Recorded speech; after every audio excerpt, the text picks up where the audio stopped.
My brothers and sisters in Islam, the very common question after Ramadan is how do we remain committed and steadfast upon the worship of Allah Azza wa Jal after Ramadan?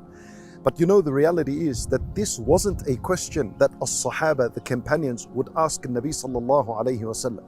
It just wasn't a question because they knew that the purpose in life was to worship Allah until death. The Sahaba radiyallahu anhum knew two things. As we enter Shawwal, there were two things that they would know. Listen to this. Number one, they would know that steadfastness and firmness upon the worship of Allah is a way of life. There was a man who came to the Nabi sallallahu alayhi wasallam and he said to him, قُلْ لِي قَوْلًا فِي الْإِسْلَامِ لَا أَسْأَلُ عَنْهُ أَحَدًا غَيْرَكَ. He said, O Messenger of Allah, can you teach me and tell me something about Islam that I'm not able to ask anyone else but you? So Nabi sallallahu alayhi wasallam answered him and he said to him, قُلْ آمَنْتُ بِاللَّهِ ثُمَّ اسْتَقِمْ. Look how short the answer was. He said to him, say that I have believed in Allah, I have faith in Allah, and then after this, istaqim, stand upright, meaning adhere to the commands and the laws of Allah subhanahu wa ta'ala until death. Allah Azza wa Jal, He commanded the Nabi sallallahu alayhi wasallam in Surah Hud, فَاسْتَقِمْ كَمَا أُمِرْتَ, that stand upright and be firm upon the worship of Allah Azza wa Jal as you have been commanded. For this is something that as-Sahaba knew. That was the first thing, that steadfastness upon the worship of Allah does not end with the end of Ramadan. It continues until the day a person dies. And the second piece of information they knew, and this is very important, that towards the end of the Islamic year, that is a season of worship. We have 6-7 months, it's a season of worship. It begins with Rajab, and Rajab is the first of the sacred months. And Rajab is a month in which the Sahaba like Ibn Umar radiyallahu anhu would perform al-Umrah. It's a month of Umrah and so on. There's worship in this. It's also referred to as the month of planting the seeds. You plant the seeds in the month of Rajab. Then after this, the month of Sha'ban comes. This is where you're watering your seeds. And then in Ramadan you harvest. And Sha'ban was a month of fasting, a month of reading the Quran.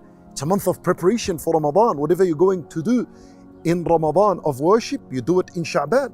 And then the huge month of worship, Ramadan, comes with Quran and fasting, with Taraweeh, with Dua, with Dhikr, with Laylat al-Qadr.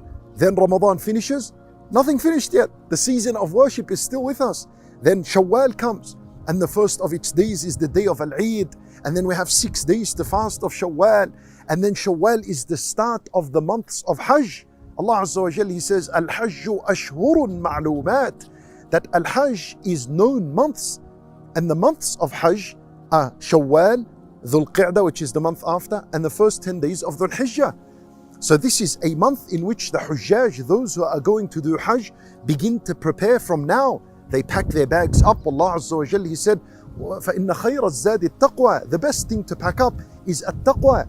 This is a month of taqwa. This is a month in which you're supposed to charge up for Al-Hajj. And then Dhul Qa'dah comes, and then Dhul Hijjah comes. And the first 10 days of Dhul Hijjah are the best days on earth. They're the best and most beloved days to Allah Azza wa Jal. These are days in which we are recommended to fast, right? And the Hajj, it takes place in these days. And then Muharram comes, and Muharram is a month in which it's the best month to fast after Ramadan.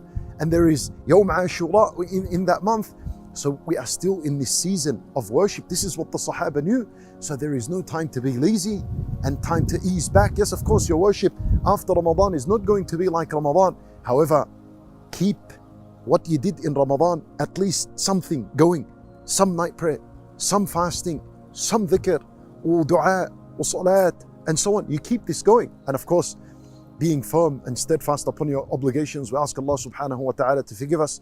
We ask Him subhanahu wa ta'ala to give us the strength and the ability that we remain firm and steadfast upon His worship until the day we meet Him. إنه ولي ذلك والقادر عليه.